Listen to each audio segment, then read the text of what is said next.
to the back now, I'm still working on making a proper 3-point linkage hitch that you can put on. I had one on before, but it was not great. I know, yeah, it only has an ordinary push drop pin drawbar at the moment. So yeah, pin drawbar. It works for now, but I do intend to put a full working pick pitch on it. I just want to get the right technique before I put one on it, because I had one on originally, but it wasn't great. It was terrible. So yeah. Hello guys, and welcome back to the channel. And today I'm just going to be showing you something on the 2100 Leyland. So I've done a Q&A video. I want to go check that out. So thank you so much for I'm getting really good response, and yeah, it's going good anyway. So today's video, I'm just going to be showing you something, quick little hack that I've been working on the back of the 200. So I actually didn't really have a real hitch on the back of it. I had a pin drawbar, which is fine, but I had no arms and stuff. And eventually I came up with a design. I said, look, if I can, I'll try and make it. And it took me an hour or two. And I finally came up with something that would actually work. So as you can see here, she has a toe hitch, and she has two arms, and they are all simultaneously they're all connected. As you can see, there's nothing holding them up except their own tension. So they'll actually stay up first, which is great. And to lower them, it just takes a little bit of, because the higher they go up, the stiffer they get. But it does work. Sorry, my hand's in the way. As you can see, she drops right down, goes right up. So I'm going to show you, and then I just use that little lip to kind of put pressure on it, because you start putting pressure on the rest of the model. It is fragile. It's not the strongest models, but models generally aren't that strong. But this tractor is very good. I also put in a screw. I was sick of gluing the back hitches on it, and I went, you know what, if I have to put a screw through the plastic, and it's solid, it's absolutely solid. It's not, and it looks well too. Now I'm going to go paint this in the appropriate blue. So it's not going to be light blue. It's going to be painted same color as the 4-wheel drive Leyland. She has a hitch that I got off a scrap tractor, so I didn't have to make a linkage for that. But this linkage here, and the way I achieved, so just put that out of the way. The way I achieved these bends, I'm going to show you how I done them outside. Very, very simple design, and this wire is very strong, and you would not bend it, especially not as good as this anyway. Especially the two of them. And there's a technique I came up with, and how I actually made the drawbar as well. That's all just made out of one piece. It's not a wire, it's actually a piece of metal that's been filed down and then just curled up. Yeah, so I'm just going to demonstrate you. The best way to test this linkage is obviously with you have to have an implement with you as well. The most heaviest of all my implements has to be this Britain's double bay lifter, because it's just completely metal and it's very heavy. But she'll sit right in the arms, and the arms will go nowhere. The arms are staying up, and there'll be no bother to her. They'll let it down as well when you want it, but it will stay up. And the same goes for the pin drawbar for trailers. But yeah, it looks really, really well with an implement, because before this I couldn't actually get any 3-point linkaged mounting, so I couldn't put a bay lifter or buck rake or anything like that on the back of the 200. So it is it's nice that I finally got around to making a set of arms. I'll show you the actual design. I'll just have to take the cab off the tractor, avoid damaging it. So I flip the tractor upside down. You can see the actual design I have of it. So it's a bar. Just two arms are connected. This is a piece of wire, and then I have my hitch, which is wrapped around, and it's been super glued on as well to the wire. So they're all together, and then it's just through two holes either side of a piece of steel. The piece of steel is rounded. I got it rounded. I don't know how you'd have to get some very tough steel to do this. The light steel wouldn't achieve the same stiffness as this would, because you have to have this amount of thickness to actually for it to work. and you have to kind of bend it in. When you bend it in, it kind of curls it, and then it grabs hold of the wire. So when you're drilling those holes will have to be just big enough for the wire to go through. Just big enough. Any bigger and that it's out the window. You'll have to make another design. But it fits perfect, and it drills. You kind of have to push it in. They will go through, and then either side. And when it bends, that's where you get your tension, and that's where you get your hold. So that's how the arms are being held up. She doesn't look bad as a cabless tractor either, but might as well keep the cab in it.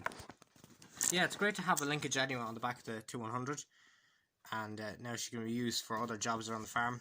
I know in Stratton Top Farm she's usually just on the tanker, but now she'll be able to do moving bales and just odd jobs. She's not going to be used for scraping. It's too good for that. It's too big to be fair as well. It's a big tractor in general. Comparison to my 4-wheel drive Leyland. As you can see, she's a smaller, slightly shorter tractor. She's about that much shorter. But yeah.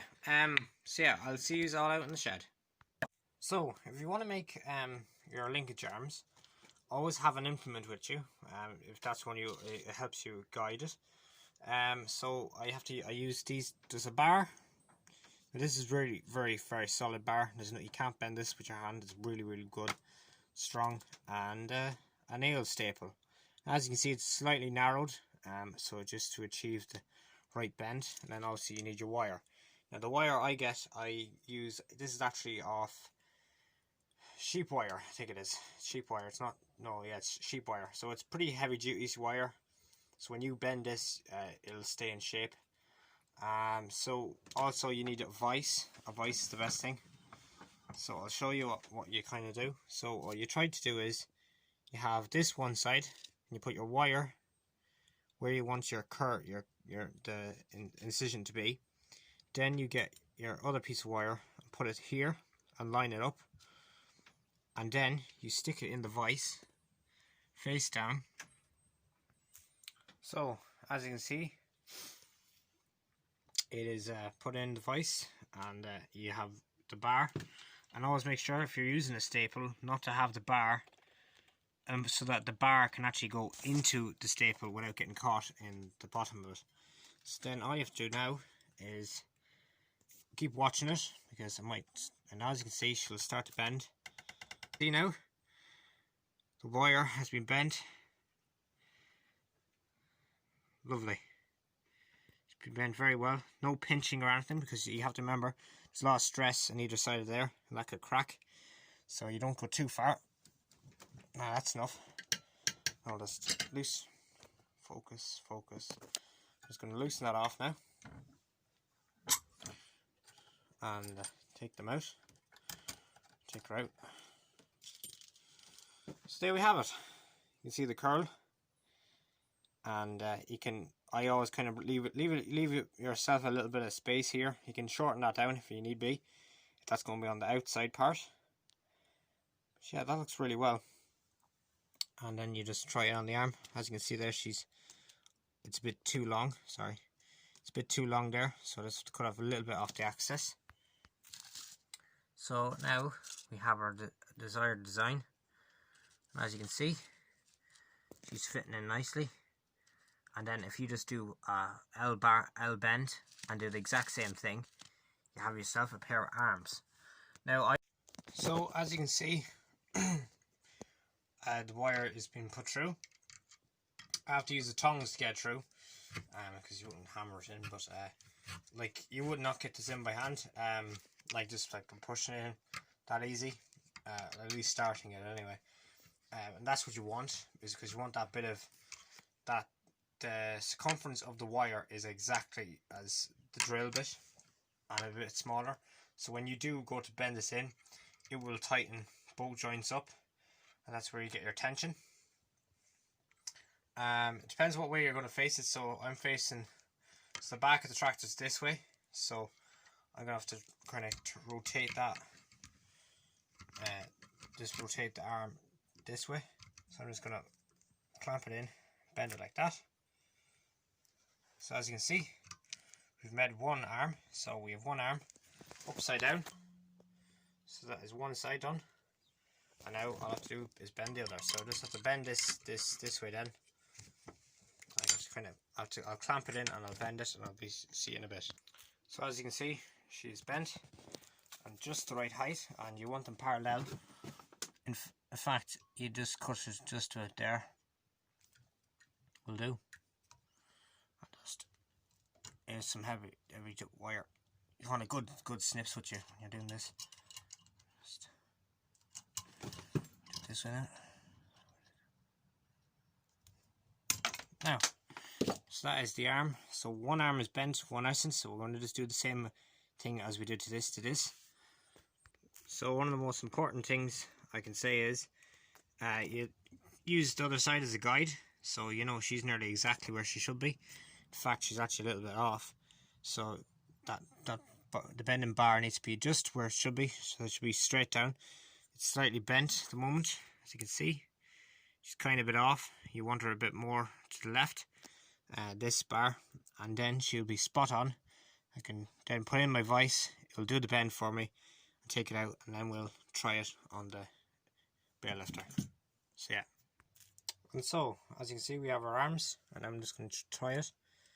So as you can see, she fits in. And there we go. That's it, hooked on.